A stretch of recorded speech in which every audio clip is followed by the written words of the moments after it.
श्री राम नमस्कार। आज 4 जनवरी 2023 एक नई कहानी के साथ आपके सामने आया हूँ। एक इंसान अपने बेटी को लेके सुबह गांव में चक्कर मारने के लिए बाहर निकलता है। बारिश हो गई है, सब जगह हरियाली है, सब खेतों में पानी है, नदी में बाढ़ आई हुई है। सब ऐसा अच्छा नज़ारा देखने के लिए वो अपने छोटे बेटी को लेके बाहर आता है। पुल पे आके खड़ा हो जाता है, बेटी को नीचे नदी में बहा हुआ पानी दिखाता है और बोलता है कि देखो कितना नज़रिया कैसा है। बेटी भी खुश होती है, पापा के साथ सुबह सुबह घूमने को उसे मौका मिलता है। पिताजी वो बेटी को एक सवाल पूछते हैं, बोले बेटा एक मुझे सवाल का जवाब दो। बेटी बोलती है पूछे ना पिताजी। वो बोले कि मान लो कि हम दोनों अभी ये पुल से पानी में गिर गए, तो क्या तुम मुझे बचाओगी? तुम मेरा हाथ पकड़ोगी? क्या तुम मुझे पकड़ पाओगी? तो बेटी जवाब देती है पिताजी पानी में गिर गए तो मालूम नहीं मैं आपको बचा पाऊंगी या नहीं, आपका हाथ पकड़ पाऊंगी कि नहीं, लेकिन इतना पक्का जानती हूँ कि आप मेरा हाथ छोड़ेंगे नहीं, आप मुझे पकड़ के रखेंगे। दोस्तों ये कहानी है, इतनी ही कहानी है, लेकिन कहानी का सारांश बहुत बड़ा है। आजकल के ज़िंदगी में हम लोग देखते हैं कि माता पिता और बेटों में, बेटियों में, बहुओं में बहुत सारे झगड़े हो जाते हैं और एकदम आसानी से बेटे अपने माँ बाप को घर से बाहर निकाल देते हैं, उनका हाथ छोड़ देते हैं। ज़िंदगी में उत्तरार्ध जीने के लिए माँ और पिताजी को आंखों से आंसू बहा के ऐसी जगह डाला जाता है जहाँ पे कोई नहीं हो, एक सज़ा, एक सब जो कहाँ पे कुछ एंटरटेनमेंट नहीं है ना, कुछ भी नहीं है, तो वहाँ पे डाल दिया जाता है।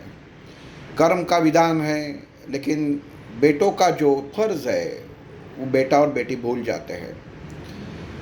जैसे कहानी में कहा है कि पिता कभी अपने बच्चों का हाथ नहीं छोड़ता, तो ये यहाँ पे आजकल की सिचुएशन में आपकी जो स्थिति है बाहर की, आज भी पिता और माताजी कितने भी बेटों ने बाहर धकेल दिया, उनको आश्रम में रहने के लिए मजबूर किया, कुछ पूछा नहीं, फिर भी अपने बेटों का, बेटियों का, बहुओं का अच्छा ही चाहते हैं, उनकी साथ कभी नहीं छोड़ते।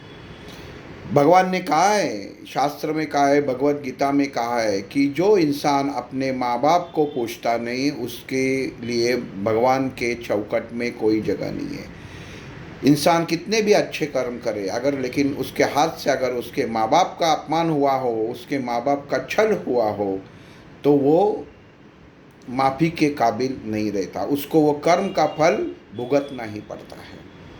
इसके लिए हमेशा याद रखिए कि अपने पिता है, माता है, इसके लिए हमारा वजूद अभी है।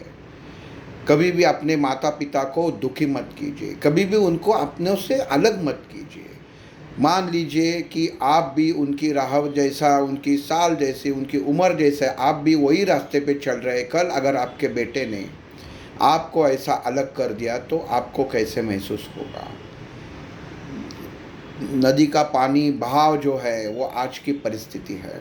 इतना तूफान है, लेकिन तूफान में अगर दोनों गिर जाते हैं तो बच्चों का फर्ज है कि अपने माँ बाप का हाथ पकड़े।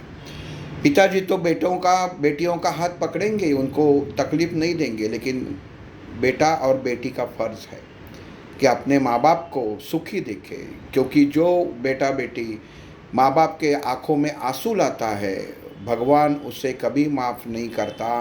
भले आप कितने भी श्रद्धालु हो, पूजा पाठ करने वाले हो, लेकिन अगर माँ बाप दुखी है, माँ बाप आपसे अलग है, तो ये ध्यान में रखिए, भगवान के दरवाजे में आपके लिए जगह नहीं है। बस ये कहानी का इतना सा अर्थ है जो पिताजी पूछते हैं, तो उसे हर इंसान ने ध्यान में रखते हुए अगली ज़िंदगी बितानी चाहिए। माँ बाप ही मातृदेवो भव पितृदेवो भव। श्री राम।